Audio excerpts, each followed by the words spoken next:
Hello. I have been having prophetic dreams my entire life, even as a small child. And I had one again this morning. So I'm going to share with you just exactly what I saw without interpretation, without going into it. But prophetic dreams are full of symbology, sometimes metaphors. But what's cool about that is it means that there's lots of layers to it. So it can mean lots of different things. So let me know what you think. All right.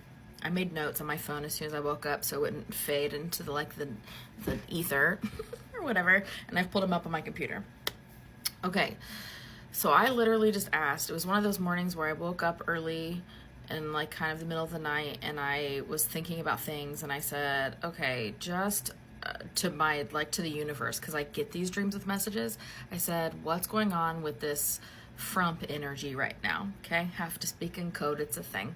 And I was like, just what's going on with it? Because I've gotten lots of things I've talked about in Deeper Downloads, which, by the way, Deeper Downloads is coming up Friday the 13th of this month, so go get your ticket if you want to come join us. It's going to be really fun. I'm going to be able to channel for a lot of people, just live in there, plus share a message with you. But anyway, in Deeper Downloads, multiple times, especially in March Deeper Downloads, which you can still get if you want to, I talked about how I had gotten that frump had already, it had already happened over the summer, last June or July, but I think it was June. Last June is what my guides are reminding me, that already happened. There's a body double situation. I know that sounds insane. I'm not asking you to believe it. I'm just telling you what I saw.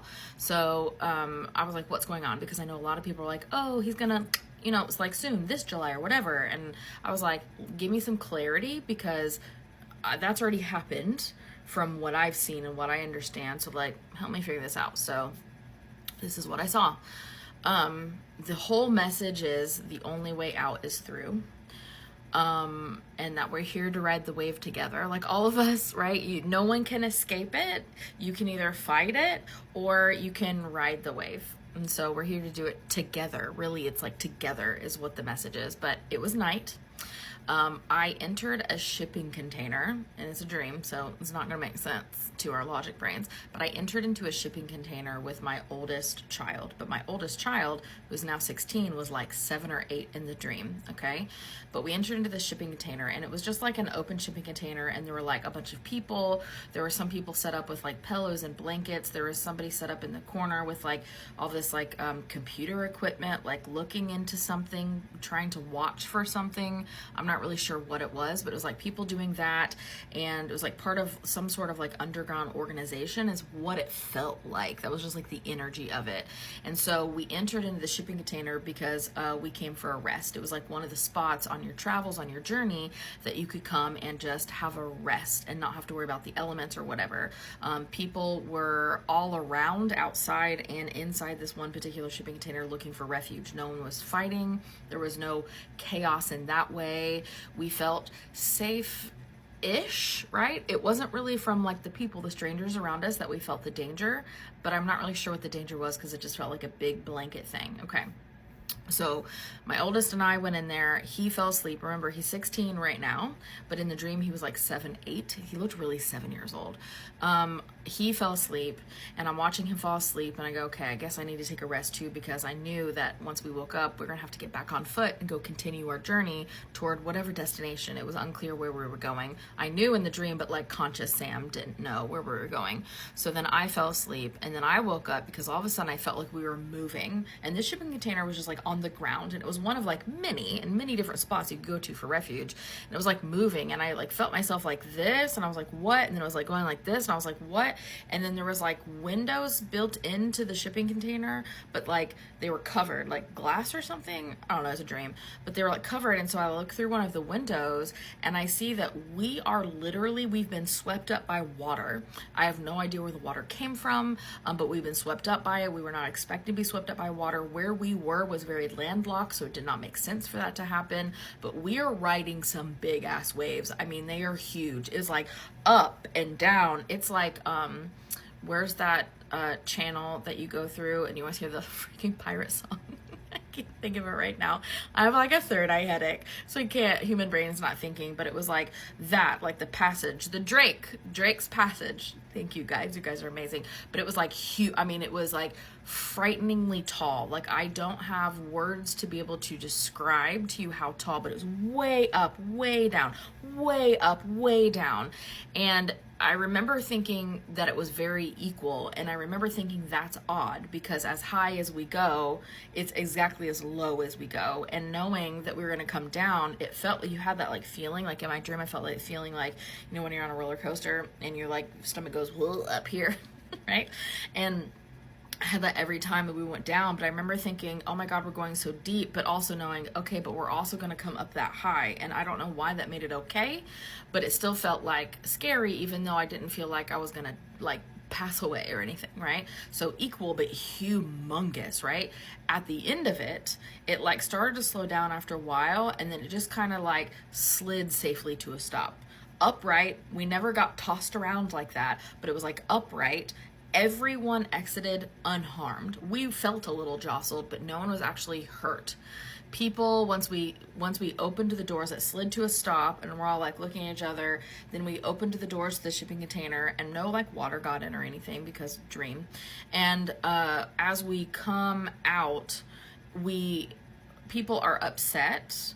They're lost, they're confused because we moved a large distance while we were in that shipping container. While we came together for a moment of refuge, we traveled a very long distance. I looked around because I was like, where are we? And I recognized it. I was like, oh my God, we're like 30 minutes from my home city. It was literally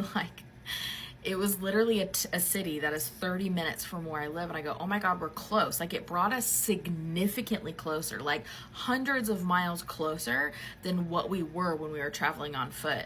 And I was like, okay. And so I start looking around thinking, okay, it's just like, I've got to find like a ride or a car or something like that because we're close. It's time to go. Like, we're close. We're almost there. It's time to go home. And I was like, okay, we can do this. Everything was wet, but the sun was shining. It was like, it was night when I entered the container, and then when we came out, it was like some clouds as they were parting, sun shining, people were coming out of different hiding places, like other containers, other like vehicles that got swept up in the water, like literally from behind bushes, like people were coming out from everywhere. People were just coming out and like, what do we do now? Like, this feels very different. We didn't feel like that we had to keep going. Like, there was some drive before wherever my son and I were going. It was like, we have to just keep going. We have to just keep going so we get there till we make it. And then it was like when the waters receded and the sun came out, we just go, oh, okay, like what do we do now?